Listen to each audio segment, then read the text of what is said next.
Have you said it yet? This is going to be the best Christmas ever. I'm going to make it so special. The kids are going to remember it for the rest of their lives. Have you said it yet? Did you say it last year? Did you say you're going to keep Jesus in Christmas? And then that's not what happened. Did you say, I'm going to stay with my budget? And that surely didn't happen.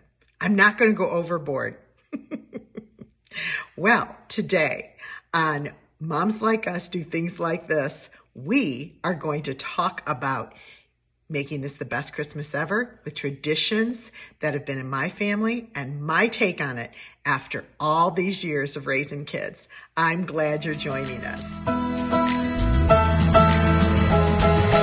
Welcome to the Moms Like Us podcast, where moms just like you learn strategies, systems, and skills through expert interviews and real-life insight designed to take your marriage, mothering, and home to the expert level.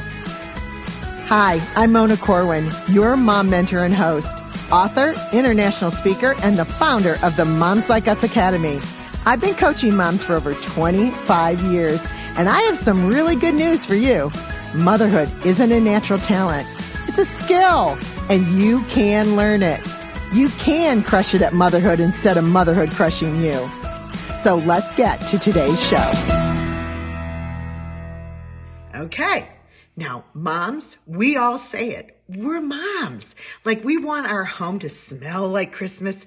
We want the holidays, even Thanksgiving, to be like time where it's just treasured moments that our kids remember. We want things that they'll do year after year. And then when they have their own kids, they'll do them with them and they'll remember when they were little. And we want that. We do want that. But the problem is, in today's age, there's so many options that we end up on Instagram and Pinterest and all the other things. And we are overwhelmed with picking something and we don't even know if it's going to work. And we start throwing things together or spending way too much money. It's just not necessary. We just need to have a little thought, a little intention, and then we just need to do it year after year. You have to decide, sweetie. And I'm here today to talk to you about some memory-making traditions from my family and my experience that my kids really have remembered for a really long time, and they still talk about them. And actually, we still do them. And remember, I have 5 kids. I've been married over 40 years. Actually, I've been a mom for a really, really long time. And I've spanned across these kids and joining these older kids with the younger kids so they have the same traditions and it connects them in a very special way. I want to talk to you about it today. Memories and traditions are built by intention, they're built by repetition, and they're sewn together with love and intention. And those are the things that are going to make a memory and they're going to make a tradition really work. So what are the best traditions? Well, I have gotten that question a whole lot, and I have put together a ultimate Christmas traditions that they'll never forget bundle. And there'll be an ad or some kind of video at the end of this that you'll be able to get a hold of that for your own family. It's at a really, really reduced price. I think it's like $15, and it's over $300 worth of stuff. And even a video it's one of my most requested videos. It is how to tell your kids that Santa isn't real without breaking their hearts. This was what we used, and I think it's really, really smart, and I think you'll really, really enjoy it. So that's part of this bundle. And then we got a whole bunch of stuff in there. You'll just watch the little video. I'm here, Mona the Mom Mentor is here to help you be the kind of mom you want to be a memory-making mom, to be a mom that doesn't get overwhelmed with the money and the madness of Christmas. And, sweetheart, to keep Christ in the middle of it. And you can do it. So I'm going to give you a couple ideas and kind of talk to you for a few minutes. And then you can go and get that bundle and you'll just have a whole bunch more. Plus all my good recipes. And my sugar cookies are the best. And I think my frosting is better than anybody's. So anyway, just saying. Truly, when we get into this, how do you make a memory? How do you pick? All right. When we pick a memory, we're going to think about not just the fanciest, not just the most elaborate, not an adventure that everybody's going to remember. We are going to do it by making fun things that are fun and silly that you might do every single year. I'm going to tell you about ours in a minute. Oh my gosh. Trust me, some of them are very, very funny. And then you will have some that are serious. And you can have some that are just, something that you do that you can do not just at Christmas, that you do all the time, that they're traditions that are for year round. Having traditions in a family is kind of what brings us all together. It's things that we have shared experiences, we have shared emotions, we have shared senses of a holiday, of being family. And it, like I said, it doesn't have to cost a lot of money. It doesn't have to be extravagant, and it doesn't have to be perfect. In fact, most of ours, they weren't perfect. But as we've gone through the years, we've kept some and we've kind of let some of them go. Okay, number one, I want you to think back to when you were little. How about some traditions you had? What about that? Think about those. Ask your husband, what was the tradition that you had? Whether it was a Christmas tradition or if it was just a tradition in general, like we always went fishing in the summer, or it was, I played chess with my grandpa. Could be, we always did April Fool's jokes, like some kind of tradition that was in your memories that you can pull into your children's lives and implement them. Now, you're not going to bring them all, and you're not going to keep them all. You might try it one year and go, that didn't work out so good. I'm not going to do that. But it is a legacy lever. It's a generational jumper. It is a blessing to your mom and your mother-in-law to see you take something that they worked really hard on and that they wanted you to have and pass it on and to have, look, I'm getting all fluttered in my throat. We're women. We're nurturers. We're connectors. We bring life to things. Like the generations that came before us, they weren't any different. They might have just done red cabbage. Like that's one of ours. I'm like my grandma, she made red cabbage. She was French. She made red cabbage. My mom made red cabbage, and like I make red cabbage. So I don't know if my kids will do red cabbage, but no, I don't think they will. They don't like it either. But there were things that my mom did do that I loved. We had this gumdrop tree, and it used to be plastic because that's what they had in the 70s. But now I found one that is metal, and we put gumdrops all over it, and it's just sitting out all the time. When my kids were little, I would bring it out at dinner or whatever when we were doing the Jesus Advent cards or we were doing the Jesus Advent tree. I would bring that out and they could pick, gumdrops off the tree to eat while we were going through our devotional to keep Christ in Christmas. And I'm going to tell you about that too. So look at that. It's really special when someone shares something like that with you. They're not just sharing an idea. They're sharing their heart. They're sharing the heart of the memory of being in a kitchen with you or your mother-in-law with her son. And that in itself makes even red cabbage worth the effort, even if it's not a great big bunch of it. It's worth it. And it's honoring to the woman that raised you and the woman that raised him, even if they didn't do a good job or if they were great. A woman's heart, a mother's heart, is for that to happen. So honor some of that. Find something that you can honor. All right. So that's like, look at the past and decide, like, write it down. Write it down, some of the things, so you don't forget them. Pop them in your calendar. In the Moms Like Us planner, we have a spot for special events and special ideas and birthday things where you can write that stuff down so you can go and look and go, oh yeah, I forgot about that. Forgot about the gumdrop tree. I'm going to do that this year. All right. That's the past. Now I want you to think about the future. Like, what would be something that you would want your grandchildren to know or have? Something about Jesus. In our family, we had the Jesus Advent tree, and our grandchildren are doing it, and it was new for us.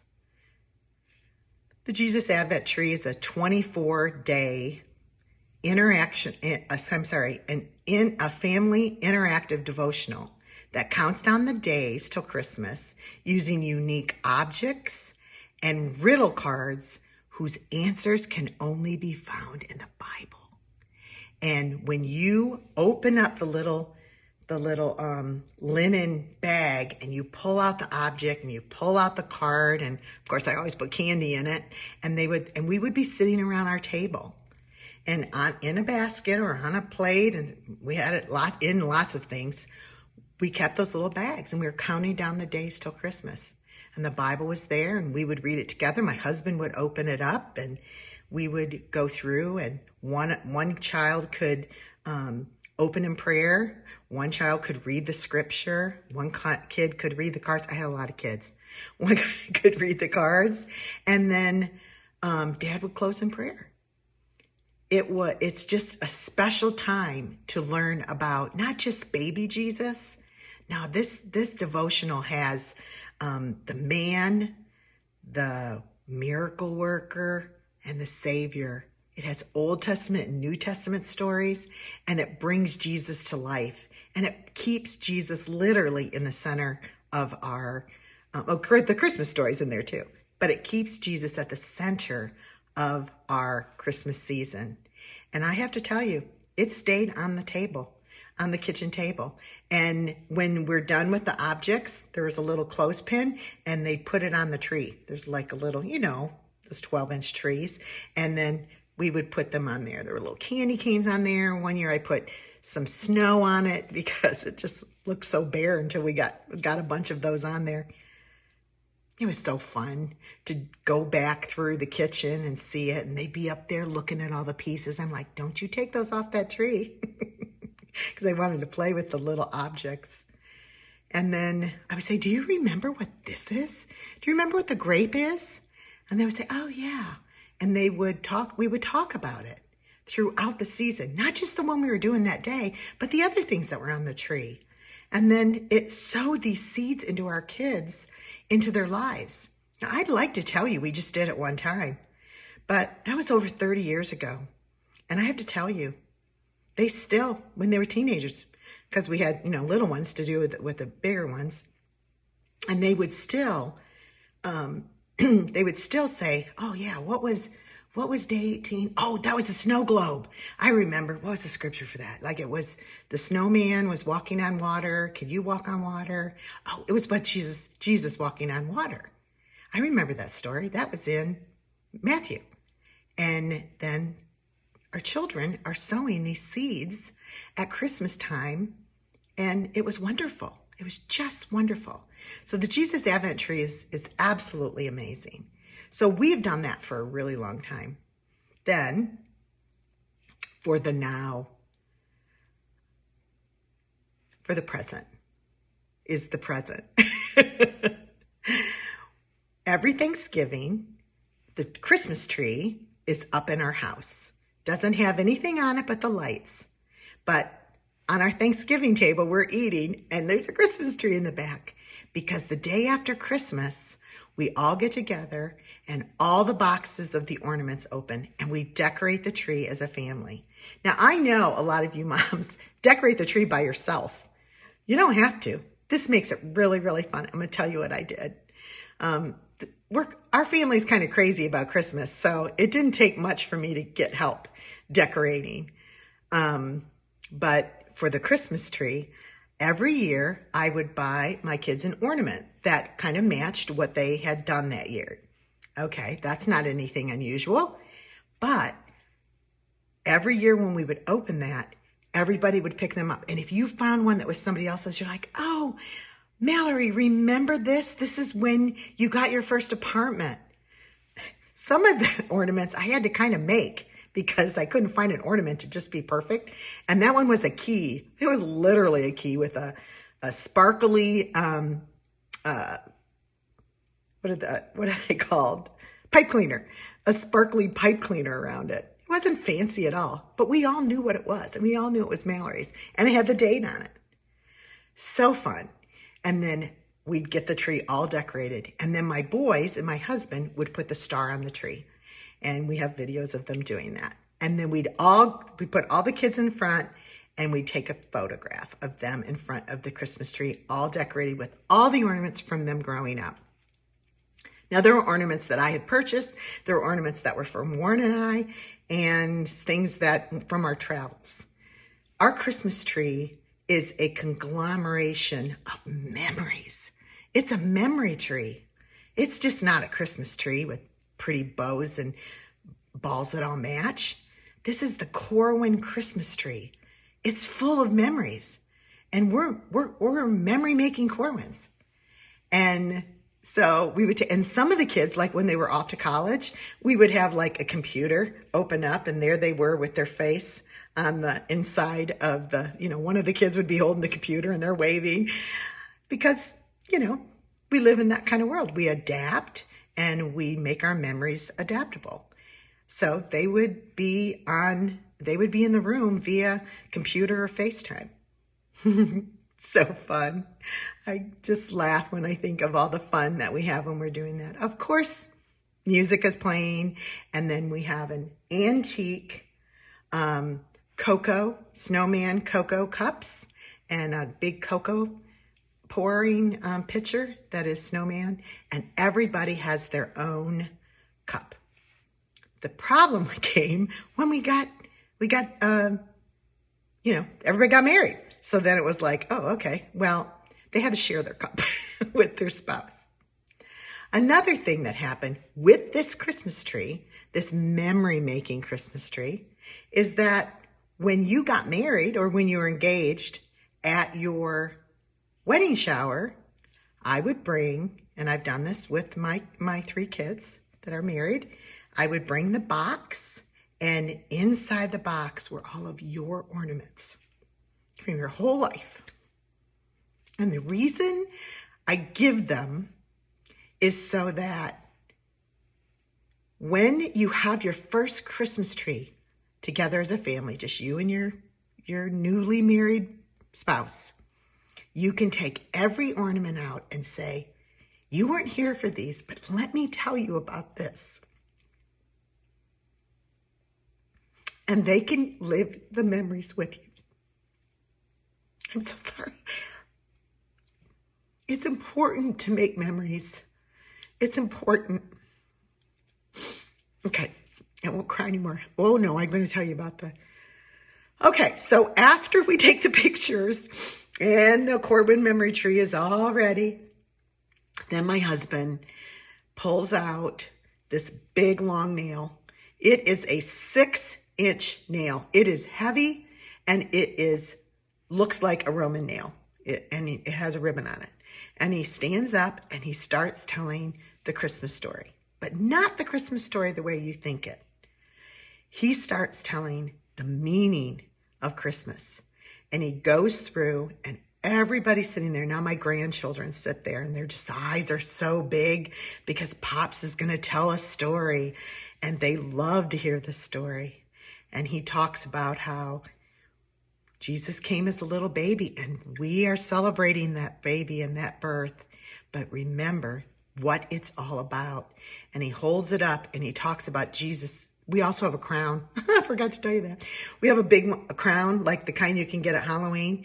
And we put it on top of somewhere on the top of the Christmas tree to remind us when Warren's telling this story that Jesus laid down his crown to come to earth, to save us, and to be here for us and show us who God is, and show us the love of God, and to show us our need for a Savior, that his special gift of his salvation, which takes place at Easter, is available for everyone. And that's what we're really celebrating. And then being a dad, and now we have grandbaby boys, he always holds it up and he says, "Oh, give me your wrist." And he said, "Oh, what would that feel like to have that go through your wrist?" And at first, when I heard him do it, I went, "Oh my gosh, that sounds so scary. Why are you doing that?" But he understands that to see the sacrifice, that Jesus was a real man, that he had a real mission, and that he really did die. And it was a violent death, but he did it because he loves us. And it just takes the whole thing of Christmas and just changes it for these kids. And then he takes it and he said, "Now, Pops is going to take this and I'm going to hide it in the tree." So he goes on, he goes, "Turn around." And then he goes in and he hides it. And he said, "Now, when you come back at Christmas, you're going to have to find the nail in the tree." The cool thing about this is that even if they forget about Jesus throughout the holiday from Thanksgiving to Christmas, when they come in that front door and see the tree, they're going to, or see the crown, they're going to remember, "Hey, the nail, I wonder where it's at." Of course, he always moves it, makes it hard for him to find, depending on how old they are. It makes it so fun.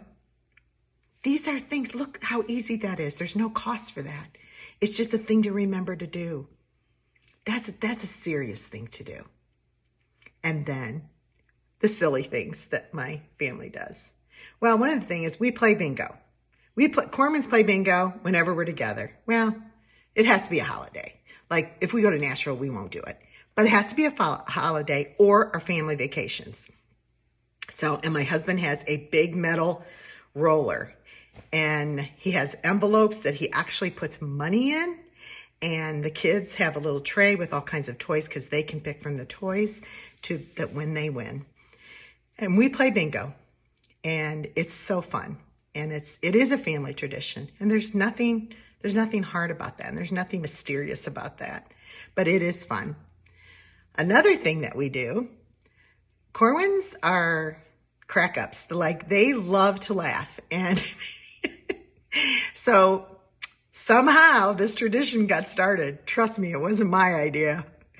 The kids, the older kids now, well, I guess they started when they were about 18 and 19, Max and Mallory and whoever's there, usually Max and Mallory because the other ones are sleeping, they would wake us all up on Christmas morning. And it has been some of the funniest wake-ups. One time they got an amplifier, and Max had electrical guitar, and Mallory had a cowbell, and they're like, "Wake up, everybody, it's Christmas." And it was so loud.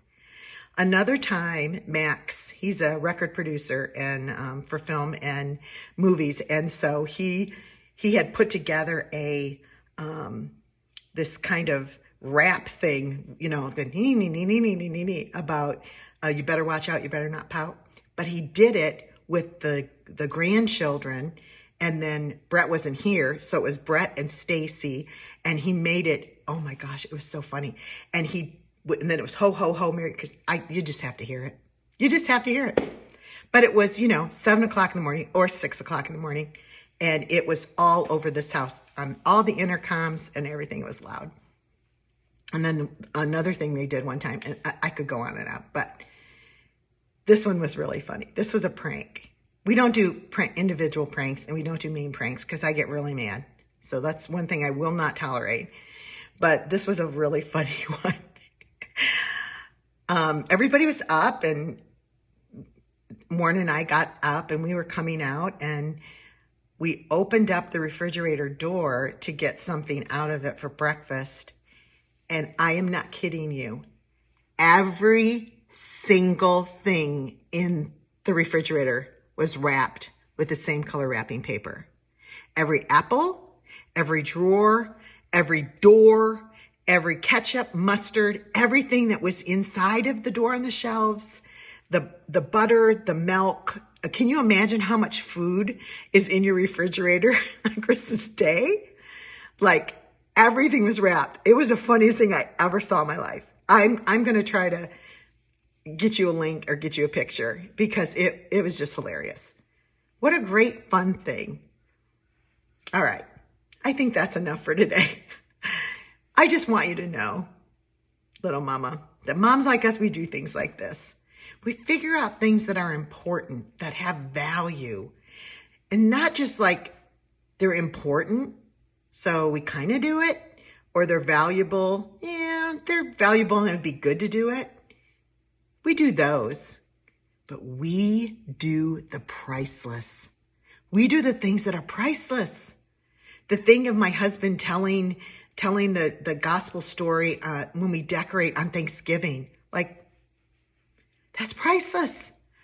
Our grandchildren being able to do the Jesus Advent tree just like their parents did and count down the days till Christmas with those cards and with that tree and being able to see that and to bring in the past of the gumdrop tree and the red cabbage.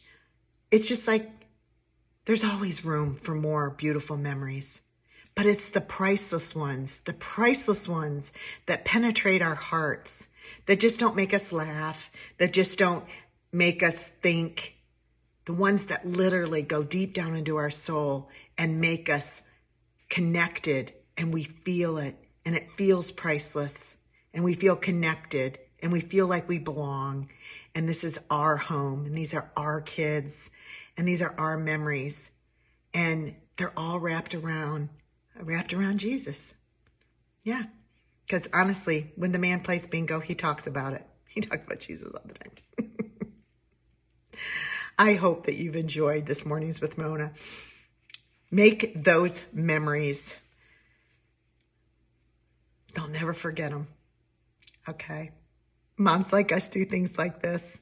I think we're going to run a little video so you can see the Ultimate Christmas Tradition Bundle that they'll never forget, so that you can have those kind of memories too, memory-making things.